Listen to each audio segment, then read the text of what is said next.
টাকার বলে 10 টাকার জিনিস 20 টাকা দিয়ে ক্রয় করে এই সকল ত্যাগী কর্মীদেরকে বিতাড়িত করার জন্য চেষ্টা করছে। টাকার গরমে ইজারা নিয়ে বাজারে ঢুকলে পিঠের চামড়া তুলে দেওয়া হবে। যারা রাজপথে আন্দোলন সংগ্রাম করেছে, হাসিনাকে তাড়িয়েছে, তারাই সব হাটঘাট খাবে। সে যে দলেরই হোক, তাদের খাওয়ার অধিকার আছে। গণ অভ্যুত্থানে অংশ নেওয়া ছাত্রদের বাজার ইজারা দেওয়া নিয়ে ব্যবসায়ীদের এভাবে হুঁশিয়ারি জানিয়েছেন এক স্বেচ্ছাসেবক দল নেতা। তিনি কুমারখালী উপজেলা যদুবয়রা ইউনিয়নের স্বেচ্ছাসেবক দলের আহ্বায়ক রিপন হোসেন বলেন, বাজার খেকো যেসব দালাল আছেন, আপনারা এই ছেলেদের অধিকারের জায়গা দখল করবেন না। আর যদি করেন, এই ক্ষুধার্ত ছেলেরা যদি বাজার ঘাট না খেতে পারে, তাহলে সরকারে ইজারা দেবে। নির্মাণে নাম্বার 1 শাহ সিমেন্ট।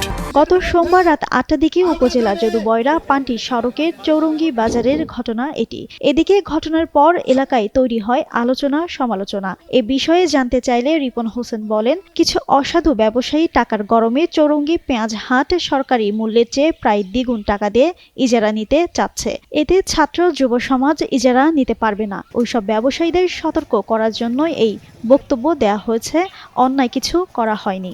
খুব সহজেই এই ছেলেদের অধিকারের জায়গা দখল করবেন না। আর যদি করেন, তাহলে এই ক্ষুধার্ত ছেলেরা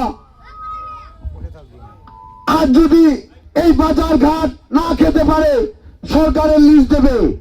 এই সকল ছাত্ররা বাপের কাছ থেকে ভিক্ষা করে নিয়ে এসে হলেও তারা বাজারে লিজ দেবে।